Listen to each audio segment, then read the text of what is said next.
Aloha, everyone. Welcome to this month's Galactic Activation Community class. It's a pleasure to be here as we are in the midst of the holiday season. Life is very crazy and busy, and I appreciate all of you who have shown up to be here this evening. Let's start today by just allowing ourselves to come into a grounding place. So placing your feet on the ground and just closing your eyes and taking a deep breath in and a deep breath out. And we call in the assistance of all of our angels and archangels and all the masters and ascended masters, the Galactic Light Federation, beings of the light of the highest light that are here to assist us. We call forth upon the elementals, and the sacred wisdom of the rock people, Mother Gaia, and the wisdom of the trees and the tree of life. We're calling in the ancestors that are held in the directions of the north, the south, the east and west, above and below, and of course within. We're so grateful for those who have chosen to come in and assist us in this moment, right here and right now. And so it is.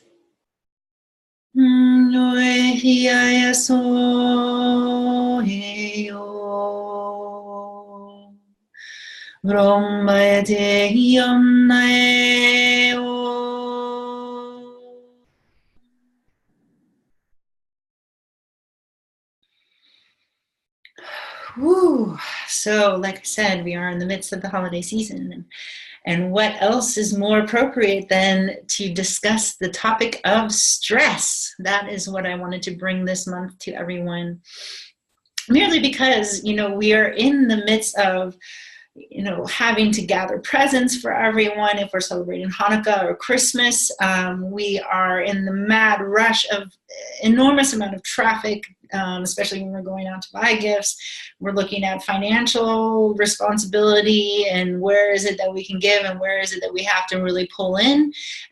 We are brought forth into a lot of our cognitive awareness. Some of our limitations, restrictions we're stressed out about, also family dynamics and the emotions that come up when we have to spend in close encounters with our family. And sometimes that's actually a really good situation. We have beautiful relationships with our family, but there's always that little dynamic that may pop up, some anger, some frustration, resentment from the past. And so I wanted to bring into our class today a little bit of information about the emotional stresses and the stressors in our life, and how we actually in our culture have become addicted to the hormones of stress in our life, stress that we recultivate over and over and over again. And we half the time we're not even aware that we are doing this. So I've created a PowerPoint presentation for today, and I'm going to pull that up right now. Let's see. Here it is. And we're going to get into the full slideshow. There we go. So this is my PowerPoint on what I call taking our power back. And I'll explain that as we go along, but our addiction to the stress in our culture. So here we have two aspects of the stress that we are involved in our culture. So we have the environmental stresses of traffic.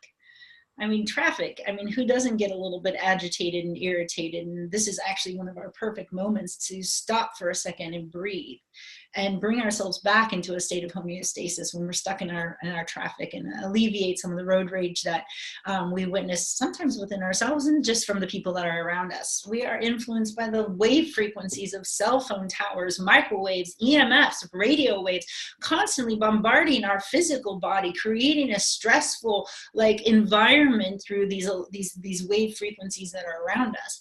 Colors can even create a stress in our system if colors are too sporadic or wild, or if we are involved in like a room, like hospitals are often painted in the light green color because it's actually color that doesn't attract or reflect light. It's a very neutral color, and it creates a calming presence in the body. So colors can create a good or a positive or negative stress response in our system. We also are constantly bombarded by the sounds of trains and freeways and airplanes and sirens. I don't know if you can remember back when 9/11 happened, but one of the things that people talk about all the time is the eerie silence. And this is because all of our, airplanes and everything were grounded. So we didn't have that noise pollution that was going on in our skies. And we're so used to it. We're so, accustomed to having those noises happening around us that we don't even notice it till it's totally taken away. And then it's this like eerie, quiet stillness. So that's something that's creating stress in our environment. Also, like, if we're in an environment where there's a natural disaster, of course, that is a really high level of stress, as well as a war zone if we're in a place where there's a war that's happening. And climate and temperature can actually influence the way that our body reacts to stress. If we're in a highly hot environment and the temperature is high and say our air conditioning isn't working, that creates a stress in our body, as well as too much cold. Lighting as well as is related to the wave frequency. So lighting, like the fluorescent lighting, versus using natural light to create more of a natural wave frequency that moves through our system, can create a erotic state, or not erotic, but more of a aroused state versus a more calming place. And then also, we are constantly bombarded by chemicals and our air quality and things that are in our environment and in our food. All of this is a stressor that, we don't really even place a lot of attention or awareness into these things, because they're just so ingrained into our culture and the way that we live. But what I really wanted to talk about today is actually the emotional stressors, and stress in itself, and how we're addicted to the actual hormones and chemicals that are released in our body from these particular emotional programs that we have initiated within ourselves, sometimes consciously, but most often unconsciously. So we have the emotional stresses of fear and resentment, frustration, sadness, anger. Grief is a really deep stressor. There's also the aspects of crisis of values. Where are we at? Is this aligning with me? This doesn't feel right in myself. And what is my meaning and my purpose? This misalignment within ourselves and our core spiritual beliefs can also create stress in our bodies, which can lead then to the fear, resentment, frustration, sadness, anger, and grief. But then there's also the joyless striving, doing things out of repetition because we have to, not because we're feeling inspired and joyful about it. This in itself is stressful, because we're showing up at a job that we don't love, and to that also becomes the misalignment in core values, and it creates a crisis within ourselves for our meaning and our purpose. And then we have family disharmony, which is always so much fun, that we have sometimes with our mother and our daughter, our siblings, or our children, which also then lead to all those emotional things. But then we have the survival mentality that is especially brought up for a lot of people who are in financial stress, or even where are we going to get the next meal? There's people that are existing in our country and all over the world that are living in this survival mentality, and it's very prevalent even just in our culture and in our country, and we can have these survival mentalities even if the outward expression of our life isn't even reflecting the fact that we need to be in survival. We are programmed from the past patterning of not only ourselves, but from our parents, to have some of these survival mentalities that we carry through with us to now. So these are some of the stresses that we're looking at. So how much stress do you have in your life? I mean, really, take an inventory. After you listen to this, take an inventory. There's stress that you're taking on and creating over and over again that you don't even realize that you're doing. There are stresses. Oh, there's the train in the background right now, speaking of environmental stresses. The amount of stress that you have, you might not even be aware of, because we've grown so accustomed to these specific stressors in our body that we live with it day in and day out. But some of the things that can show the level of stress that starts to like really break down and deteriorate the biological part of our bodies.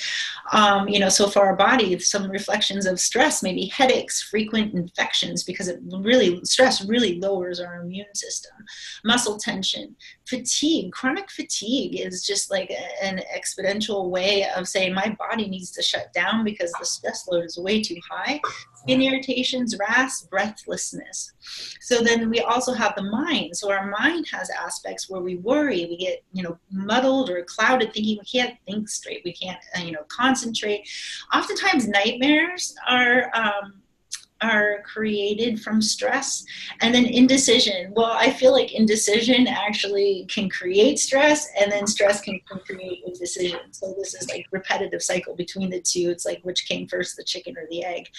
We become negative and we make some hasty decisions. We can make impulse decisions that aren't necessarily thought through because we're in a state of stress. Other things that can happen is like loss of confidence. We become really irritable. Depression is a major aspect of stress. And then also an outward expression of stress. It's anger, anxiousness, apprehension, you know, anxiety, panic attacks. We become accident prone. We don't eat as much, or we eat more, so we become overweight or underweight. Loss of a sex drive, and a lot of times people want to escape from the stress, so it's like a disassociation. So they drink more, or they have, or they want to sleep more. The addiction aspects rise when we're in stress patterns because there's that escapism tendency. We have restlessness and sleeplessness, and on this list it also says smoking more. So I feel like there's a major culprit in our culture right now is that we move from the mind reacts and creates an instantaneous physiological response in the autonomic nervous system. So it creates the fight, flight, or freeze. And I know most of you have heard of this before. And I feel like, each one of us attaches to one of these patterns more than others. Now, it doesn't mean that all of these don't show up in our life in some way or some form, but how is it that you react to stress? For me, I know I have a disassociation tendency because it becomes so overwhelming that I cannot actually emotionally digest sometimes when I have a large amount of stressful situations that come up. I can't even physically digest the amount of emotions that come along with that. So I go into an almost disassociation, which is a flight. I escape. But then there's people that move into a freeze pattern, like they can't move forward, they can't accomplish anything. And then there's the ones that create the aggression, and we get this a lot of times in interpersonal relationships. When something triggers a fight, flight, or freeze reaction, our nervous system feels threatened. Even if it's just a minor argument, we'll go directly into aggression to fight our way through it. But really, our autonomic nervous system was set up from when we were being chased by a lion, and our bodies would instantaneously react to, keep ourselves safe. But what's happening is that our body, our mind, does not know the difference between a real threat and a perceived threat. So even as we project into what might possibly be happening, we can actually send our body into an autonomic nervous system reaction from something that isn't even real. Or our body is reacting to past experiences, to something that's totally new, but because we've programmed our mind and the neurons in our mind to reflect this certain patterning, we trigger that same fight, flight, or freeze. Now, back in the day when we were being chased by a lion, our bodies would turn on to save us, but then it would go back into homeostasis. The problem that we have nowadays is that we are constantly mulling things over and over, that we are recreating the stress hormones, that cortisol and all of the stuff that comes out when we are in the stress place. We recreate that stress patterning over and over and over again, so that our bodies actually don't have the time to recalibrate themselves into a homeostasis place. So your past becomes your future. The more you repeat a thought, choice, behavior, experience, or emotion, the more the neurons fire and wire together, and they will sustain a long-term relationship. And that's by Joe Dispenza in his book. We have these neural networks in our brain, and when we have an experience, these neurons fire. And these neurons fire to create a ground base or understanding of what is happening, or to create a memory of that.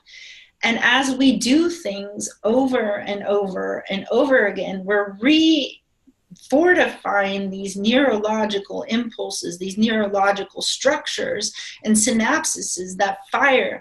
And we actually start to ingrain these repetitive actions and reactions and emotions and reactions to the emotions in our neurological system. So the more that we think these things and behave in certain ways and experience these things, we're just ingraining it further and further into who we are. So certain memories or thoughts create a biochemical reaction in the brain. So this is like a biochemical reaction, but then the biochemical reaction signals a chemical reaction in the brain or in the body. So that's the fight, flight, or freeze. So we think something is scary, that we're in fear.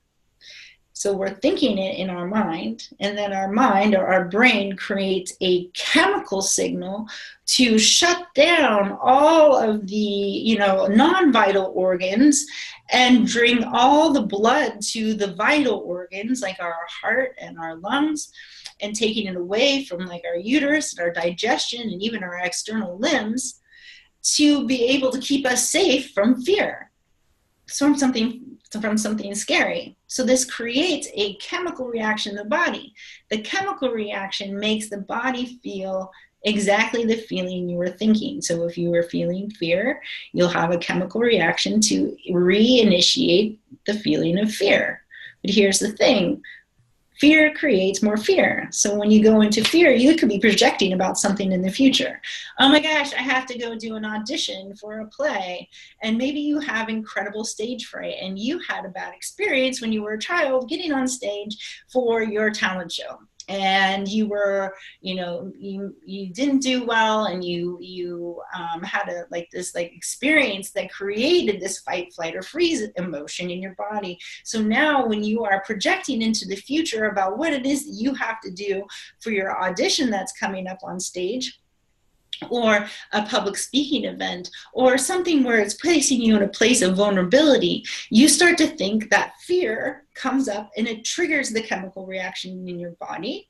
So you're pumping all the hormones through your body that create that response, that tell and signal your brain that there's fear. But then that fear also projects into more fear, because you start thinking about the fear of the fear of the past, and then you start thinking about the fear of the future, and the fear of what if, and the fear of, oh my gosh, what if that happens, or what if that happens.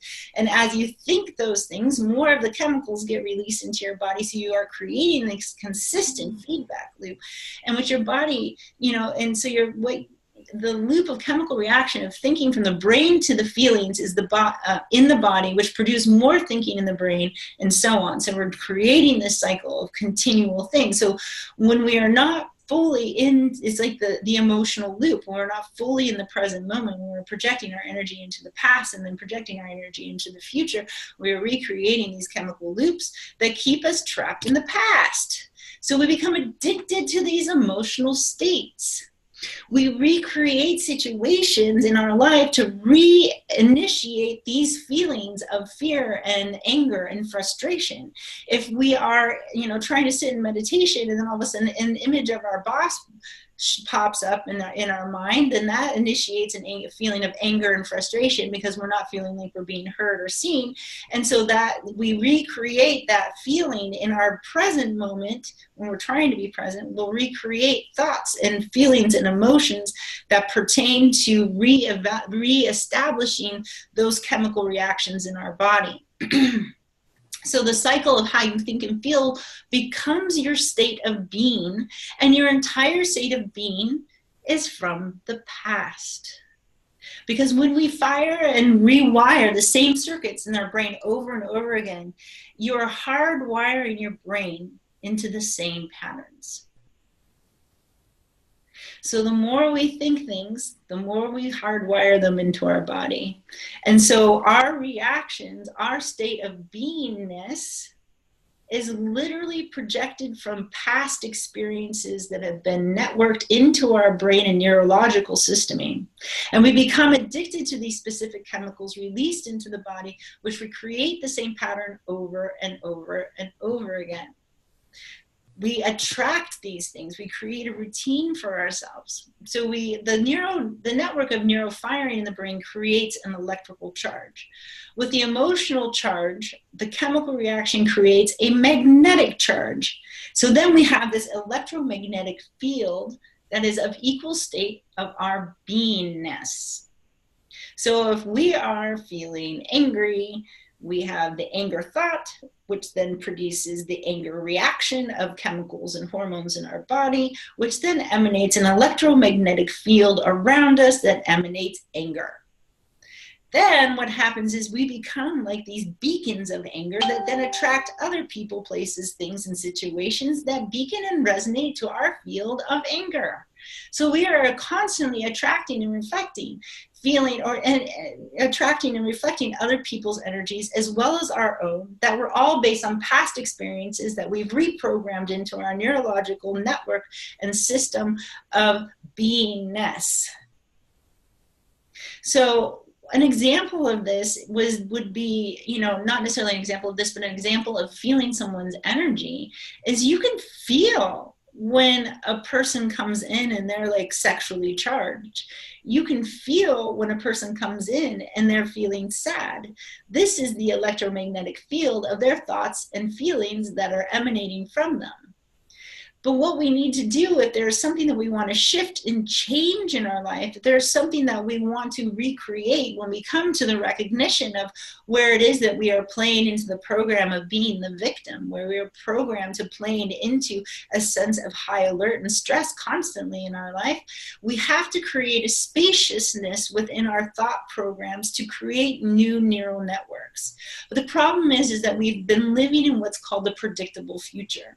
We create a routine for ourselves. So we wake up, we get dressed, we take a shower, we eat breakfast, we go to work, we come home, we make dinner, we take time with our children, we brush our teeth, we, put on our face cream, and then we get into bed and we read a book and we go to sleep and we wake up and we get and it's the predictable future. We know what we're going to do, and that's hardwiring into our body. And so our body knows exactly what's going to be happening. And then if we're throwing in the emotional component to what these feel like, oh yeah, I love waking up and getting dressed, and I love that it's the weekend so I can make myself some eggs and relax and watch football.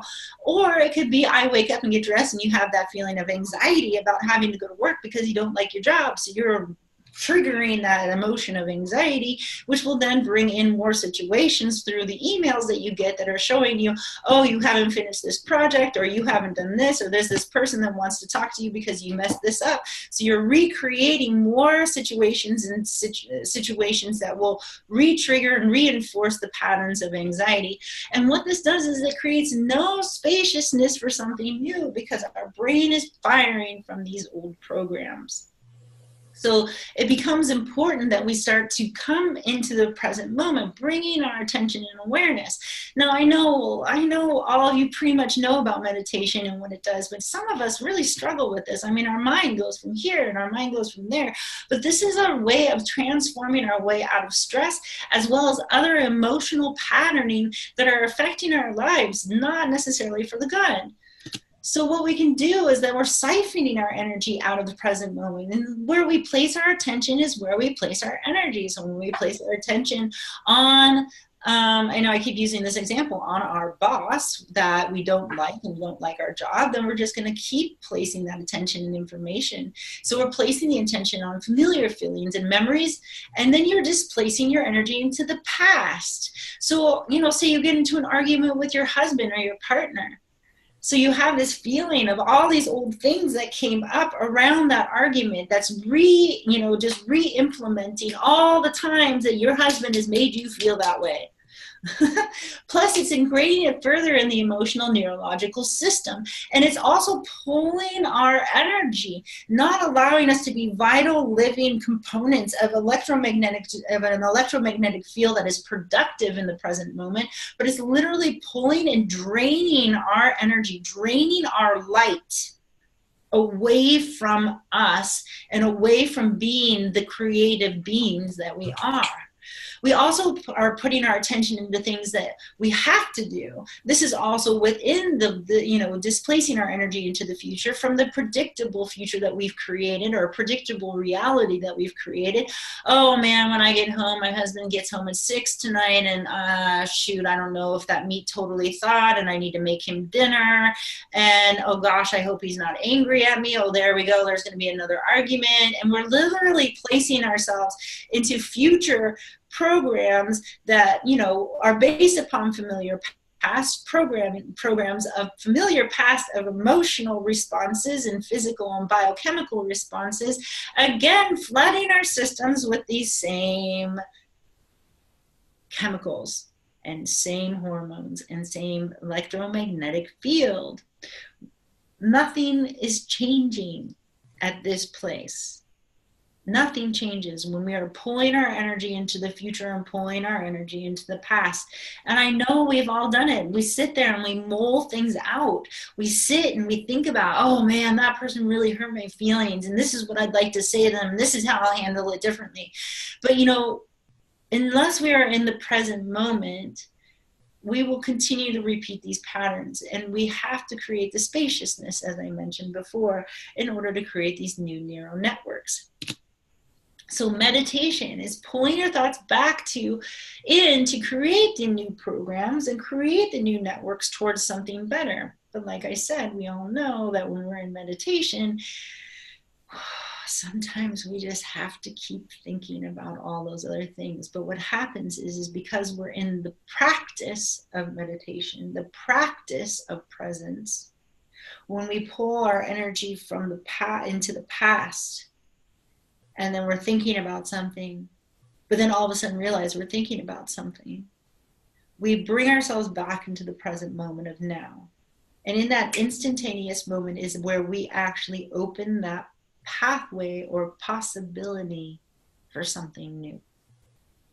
So then we move into the future in our meditation. Oh, we become aware we're thinking of something, pulling ourselves back. There's another possibility, another potential. And the same thing works in our life. An itchy nose. If we have our life too programmed and too scheduled, and we do this and we do this and we do this and we do this, we become this routine. We don't open up the spaciousness for something amazing and miraculous to happen. We aren't open to the miracles that can happen in our life because we become so repetitive and ingrained and focused and narrow-minded in a way that we haven't allowed ourselves to move into the divine spaciousness of being moved by spirit to where they want us to go, to who they want us to talk to. So in order to create this shift and change not only in our neurological brain, we have, through meditation and becoming aware of bringing ourselves back into the present moment, how is it that we can soften and surrender into, reprogramming the way that we move through life? Because that's what's happening right now. The new paradigm will not allow for us to fall completely into routine anymore. If you haven't noticed, your world sometimes gets shaken up when you think you have a plan, or when you become too, comfortable in a particular pattern.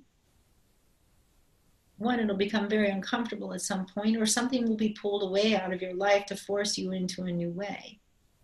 And that's what's happening right now. So learning to bring and bridge ourselves into the presence of this moment opens up your life to create miracles and reprogram your mind. So healing from stress and stress-related health issues. I mean, we have digestion issues. We have, heart problems. We have, Crohn's disease and celiac, and oftentimes can be related to stress. We have Some people believe that cancer is related to stress. We have, neurological problems with anxiety and panic attacks. And when we create a new emotion, you can create a new gene expression. And you've heard me talk about like the genomic imprinting and the environmental influences and the emotional influences of the wave frequencies on our gene expression can be changed. Because we have literally turned on a gene in our body that says, yes, I want to have stress, or yes, I need to have this feeling of anger. And it's the unconscious, but the more we think about it, the wave frequencies of these particular emotions can turn on and turn off a gene expression. Same with the environmental influences of too many chemicals or the way that we eat. So the emotional influence of genetic expression in the spaciousness of something new. So in those moments of presence, when we go into those meditations, when we can feel our body and come into this moment, that's where we can re-establish a new homeostasis and actually even shift ourselves on a genetic level with intention to do so. Pretty cool, huh? I think so. I mean, we're such powerful beings that the fact that we have this capacity to manifest through our thoughts and emotions, and how our external environment affect our thoughts and emotions, and how we're wired to move through life, and how we can rewire ourselves is amazing. I mean, our bodies are incredible, our minds are incredible, and we are such powerful beings that we have the ability to shift and change anything. I fully believe that. And so what I want to talk about a little bit briefly here before I take you into a practice is the brain waves. So things to be aware of. I'm just going to take a little sip here.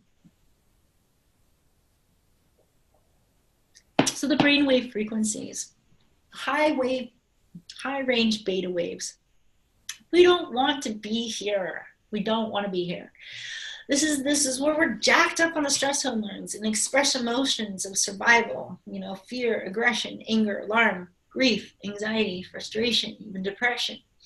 But then we get into the mid-range beta waves, and these are, this is actually like a bit of a stress place, but it's a good stress, because this is where we are, asked to be a little more alert to the situation, but it's, not pulling us completely out of our balance. This is, introducing ourselves to new people. We're like learning people's names, or we're in a crowd of people.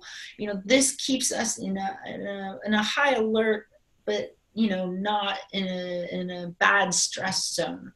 Then we have the low range beta waves, which are like when you are reading or paying attention during conversation or listening to a lecture like this one. So hopefully you're dropping down into a place of being a little more like present with the moment, and you are just like, your wave frequencies start to like lengthen a little bit. Then we have the alpha frequencies, which is the relaxed, calm, creative. There's even an intuitive piece. This is where we're not thinking or analyzing, but we're like daydreaming and imagining. And it's like a trance state. And one of my favorite things, what I love to do, and this sounds crazy, but I call it staring at the wall. And it's really where I am. I've been out all day. I'm empathic, so I'm taking on the energy of all the people, and I need to just like hone myself back into my center. And I literally just like lay on the couch, or I lay on the bed, and I like stare at the wall. And what this does is this brings me into a trance-like state. This is where I get to daydream. This is where I get to feel or hear, spirit calling me. This is where I come up with some of my great ideas, like how and what I'm going to teach on. And so the alpha frequencies is a really nice place to at least bring yourself into a couple times a day.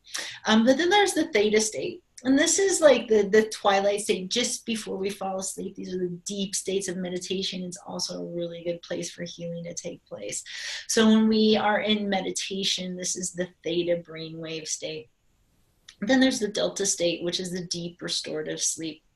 But one of my favorites is the gamma waves. So all these, like the wave frequencies move from being really chaotic to a longer wave wave frequency. So as we go down the list, you know, the high beta frequencies are like this, and the mid range, and then the low range, and then we get the alpha, which is more of a longer, and then the theta. Delta is a much longer wave pattern, but then the gamma wave, which is really fascinating, actually comes in after the delta wave. The gamma wave is actually a higher frequency wave, but it comes from internal events of stimulation. So maybe, you know, when we're dreaming, but it's also people will have multi-dimensional experiences that will literally feel real, but it's actually created from an internal state, and it's experienced from an internal place instead of an external place of stimulation.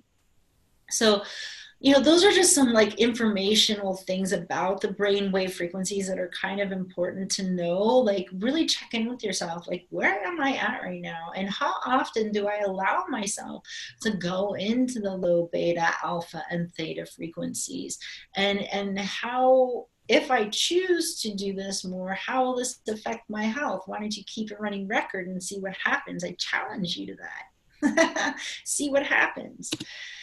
So I want to bring you into an exercise of being present and being in the body. And a lot of you may know I was a theater major through college, and I studied with an acting conservatory after that. And I swear to God, it was like one of the deepest spiritual practices was learning about emotion and the impulse of love behind every single scene. And it was a lot about body awareness and becoming present into the body. And so I'm going to take you through a practice that we used to do in my theater school. That I find is really great in bringing us into that place of balance and coming into the body, feeling the body, and becoming aware of the state, so that we can, you know, have something to focus on, but then also create the spaciousness within ourselves to be able to, you know, recreate something new for ourselves and reprogram patterning of intense emotional responses in our body to a more of a homeostasis and joyful place. So if you have a moment, just take some time and allow yourself to come into a comfortable position. I actually really like to perform this when laying down. It's just allows you to really fall into a nice place of relaxation. Taking a deep breath in and a deep breath out. Coming into a deeper place of relaxation. Just becoming aware of the breath and watching and feeling the belly rise and fall.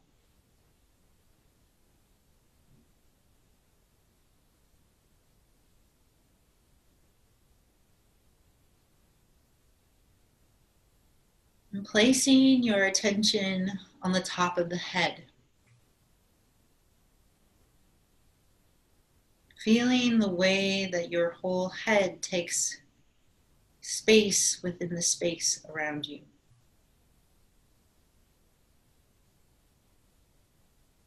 See if you can sense or feel the hair follicles. And feel the muscles in your face starting to soften and the lines starting to decrease in the face as you become more and more relaxed. And start to feel the eyelids as they become heavier and heavier. And feel the way that the eyes take space within the head. Feel the space of that space. And even placing your attention on the nostrils. And feeling the way the air moves in and out. And feeling the spaciousness of the space that the nostrils take up in the space.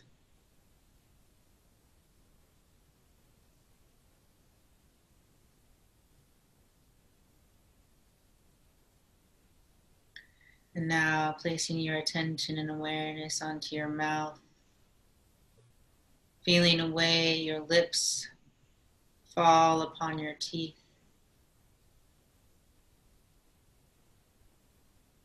And feel the space that your jaw creates within the space of the space that you're in.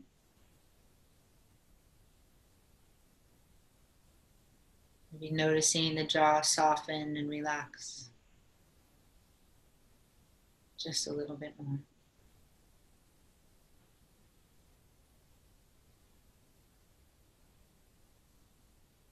And placing your attention into the muscles that attach onto the head from the neck. Feeling if they are tense, and just through the breath allow them to soften and relax a little bit more. Notice the space that these muscles in your neck take up within your physical body and then within the physical world around you. How is that space within the space?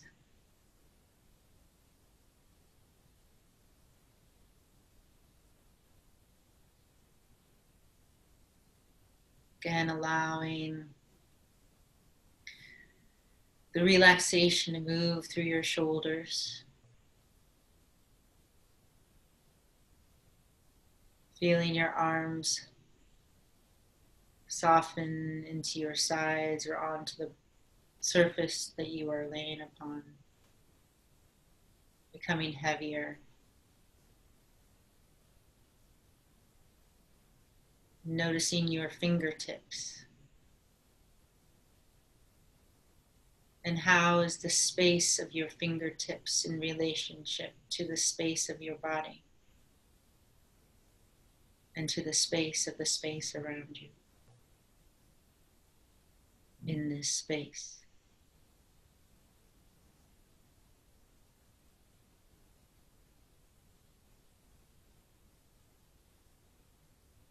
Bringing your attention to your chest and gently feeling it rise and fall with the breath. Feeling the coolness or the warmth of the air as it moves in and expands. Noticing the muscles in your body that feel tight as you breathe a deep breath in and exhaling that tension out of the body. And becoming aware of the space of this space of the chest in this space.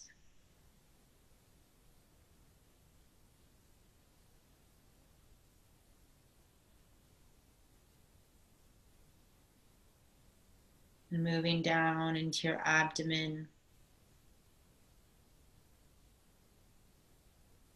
seeing how the belly rises and falls. Placing your attention onto your belly button. And noticing the space of the space that the belly button has within your body and has within its external world around you.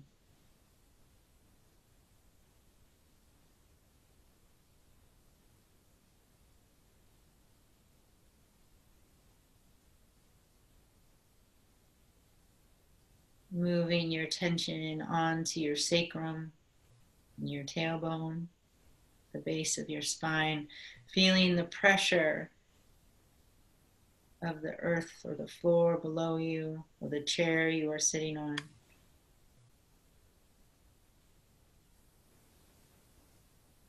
Notice that space within your body and the space within the space that you are in.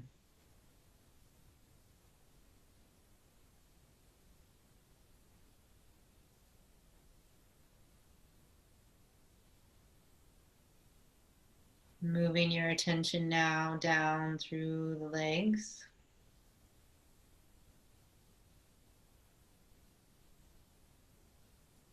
Notice if you can feel any light currents or pulses. Are the muscles relaxed? And placing your attention and awareness onto the kneecaps. How do they feel on your legs, in your legs?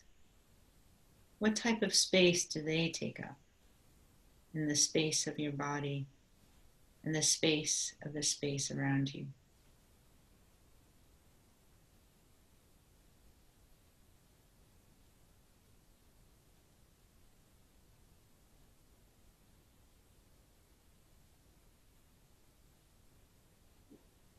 And then gently allowing your attention to move down through your calves,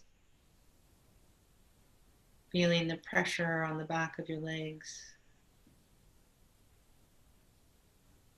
feeling it moving down into your heels, and become aware of the bottoms of your feet.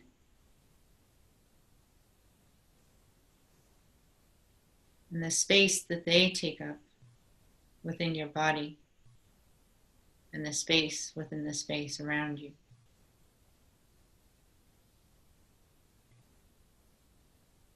And feeling the relaxation deepening even more into the present moment, into the body, into the awareness of the space around you and your physical body at the same time.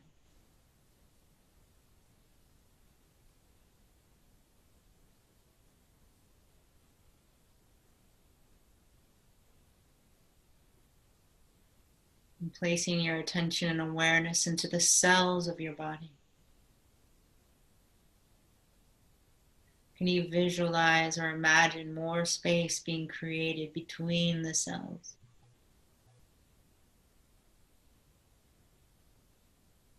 More of the dark matter between the biophoton light impulses within every cell.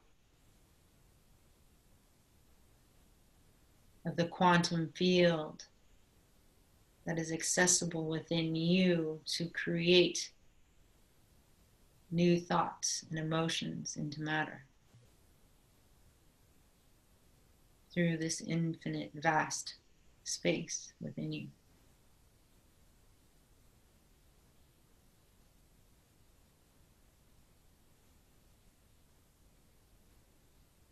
Becoming aware of the physical and the intangible, the unmanifest, all in this one moment, here and now.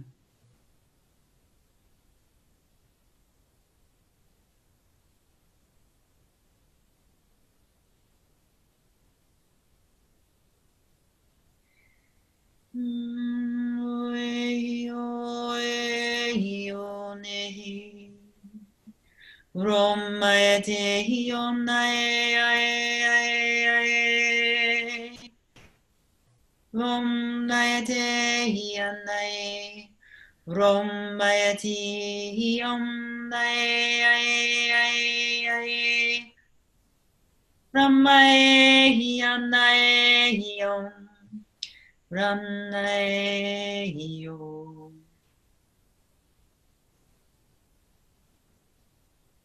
Gia sande vianto koyati asante. Grosonde viantikiati. Grambayate. Wabayatra sonde vianti asante. Wombatarayana. Kosondi kia ventiani. Reasande yatre kiatra sombatarayana.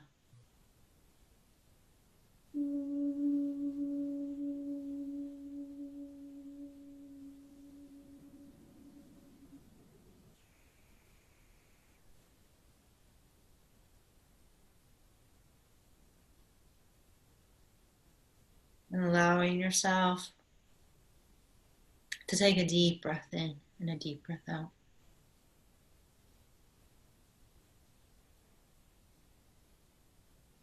pulling your consciousness and completely into the physicality of your body,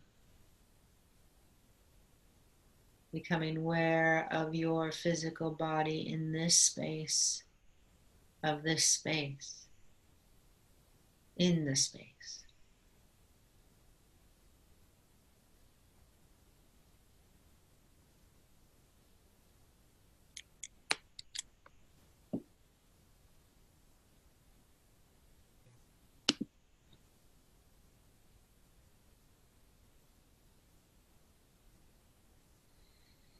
Wiggling your fingers and your toes, coming back fully present into this moment.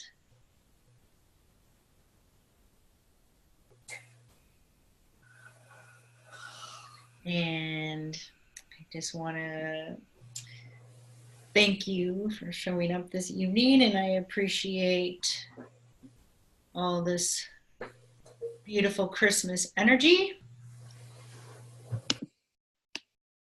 that is around us, all the holiday magic for all those that are celebrating the solstice and Hanukkah and Kwanzaa and everything else that happens to fall into this beautiful internal reflection time. Use this to take time to, move through the understanding of the stressors that are in your life and how to recreate and reprogram these new emotional aspects that we've been talking about this evening. I hope this was a helpful night, and I wish you all a very merry holiday season, and aloha.